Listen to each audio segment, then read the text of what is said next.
One of the elves needed some last-minute supplies, so he hopped on his snowmobile and headed out across the North Pole. Unfortunately, the snowmobile broke down along the way. Luckily, he had North Pole AAA service, and before long a mechanic arrived. The mechanic took a look and said, "Ugh, this is gonna take a while, Elfie. There's a cafe just down the road. Why don't you head over there and come back in about an hour? I should have it sorted by then." The elf walked down the icy road and discovered that the cafe served vanilla ice cream, his favorite. He happily enjoyed a massive bowl. An hour later, he headed back to the snowmobile. The mechanic glanced over the vehicle, frowned, and said, "Looks like you blew a seal." The elf blushed, wiped his mouth, and replied, "Nah, man, it's just ice cream."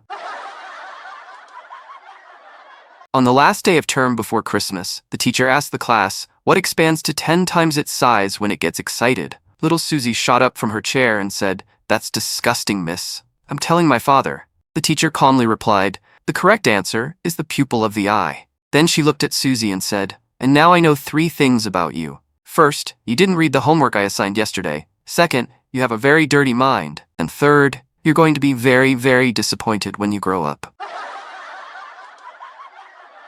A little gnome arrives in Germany and says, "I'm a little gnome. Here's my bucket, and here's my shovel. I'd like to learn how to steal enough to give my family everything they need this Christmas." The Germans reply, "We don't do that here." So the gnome moves on to Poland and says, "I'm a little gnome. Here's my bucket, and here's my shovel. I'd like to learn how to steal enough to give my family everything they need for Christmas." Once again, the people say, "We don't do that here." Finally, the gnome arrives in London and says, "I'm a little gnome. Here's my bucket. Where the fuck is my shovel?" 2 brothers were lying in bed on Christmas Eve, just before lights out. The older brother leaned over and whispered, "Tomorrow I'm gonna cuss." The younger brother's eyes lit up. "I wanna cuss too. Please, please, let me cuss too."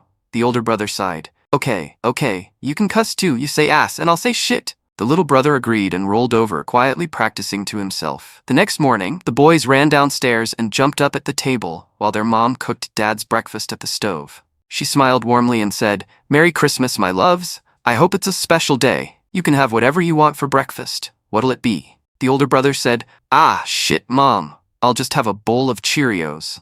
Mom whipped around and slapped him so hard he fell out of his chair. Then she turned sharply to the younger brother and asked, "And what will you be having?" The little boy looked down at his brother, then back up at his mom and said, "I don't know, but you can bet your ass it's not going to be Cheerios." My daughter came home from school for Christmas and told me the principal had left. Apparently he ran off after getting the geography teacher pregnant. That same day, a development company bought the playing fields to build offices. A bus caught fire, and there was a reported sighting of Bigfoot on the roof. I really shouldn't have sent her to drama school.